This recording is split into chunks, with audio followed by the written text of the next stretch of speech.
বাংলাদেশের এক কিংবদন্তি অভিনেতা জসিমের ছেলে বাস্তবে কে জানেন কি তার আসল পরিচয় এবং বাবার মতো কত বড় অভিনেতা সে?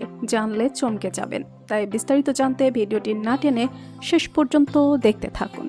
সুপ্রিয় দর্শক, আবুল খায়ের জসিমউদ্দিন ছিলেন একজন বাংলাদেশি চলচ্চিত্র অভিনেতা, প্রযোজক, ফাইট পরিচালক ও বাংলাদেশের স্বাধীনতা যুদ্ধের একজন বীর মুক্তিযোদ্ধা। অনেকেই তাকে বাংলা চলচ্চিত্রের অ্যাকশনের পথ প্রদর্শক হিসেবে মনে করেন। তিনি প্রত্যক্ষ অভিনেতা আজিমের হাত ধরে চলচ্চিত্রে আসেন। 1972 সালে দেবর চলচ্চিত্রের মাধ্যমে বাংলা চলচ্চিত্রে অভিষেক হয়। জসিম 1945 সালের 14 আগস্ট ঢাকার নবাবগঞ্জ উপজেলার বক্সনগর গ্রামে জন্মগ্রহণ করেন। তার প্রকৃত নাম আব্দুল খায়ের জসিমউদ্দিন।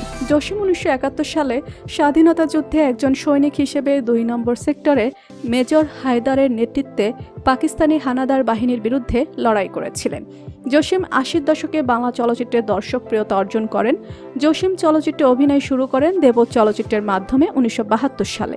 এই ছবিতে জসিম চলচ্চিত্র পরিচালকদের দৃষ্টি আকর্ষণ করতে সক্ষম হন। 1973 সালে তিনি রংবাজ ছবিতে অ্যাকশন ডিরেক্টর হিসেবে কাজ করেন। তিনি পরিচিতি পান দেওয়ান নজরুল পরিচালিত দোস্ত দুশমন চলচ্চিত্রে খলনায়কের অভিনয় করে। খলনায়ক চরিত্রের মাধ্যমে চলচ্চিত্রে অভিনয় শুরু করলেও পরবর্তীকালে নায়ক হিসেবেও তিনি সফলতা পেয়েছিলেন। সবুজ সাথী চলচ্চিত্রে তিনি প্রথম প্রধান চরিত্রে অভিনয় করেন। 80 দশকের সকল জনপ্রিয় নায়িকার বিপরীতে অভিনয় করেছেন এই অ্যাকশন অভিনেতা। তবে শাবানা ও রোজিনার মাঝে তার জুটি সবচেয়ে দর্শকপ্রিয়তা অর্জন করেছিল।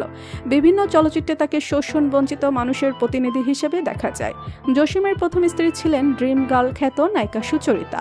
পরে তিনি ঢাকার প্রথম সবাক ছবির নায়িকা পূর্ণিমা সেনগুপ্তর মেয়ে নাসরিনকে বিয়ে করেন। জসিমের 3 ছেলে রাতুল, রাহুল, সামি, যার মধ্যে রাতুল ও সামি উইন্ড ব্র্যান্ডের বেজিস্ট ও ড্রামার, আর রাহুল ট্রেনরেক ব্র্যান্ডের গিটারিস্ট। তো প্রিয় দর্শক, জসিমকে আপনাদের কাছে কেমন লাগে এবং তার অভিনয় নিয়ে আপনাদের কি মতামত অবশ্যই কমেন্ট করে জানাতে ভুলবেন না। আর ভিডিওটি ভালো লাগলে একটা লাইক দিন এবং বিনোদন জগতের সকল ধরনের আপডেট পেতে আমাদের চ্যানেলটি সাবস্ক্রাইব করুন। ধন্যবাদ।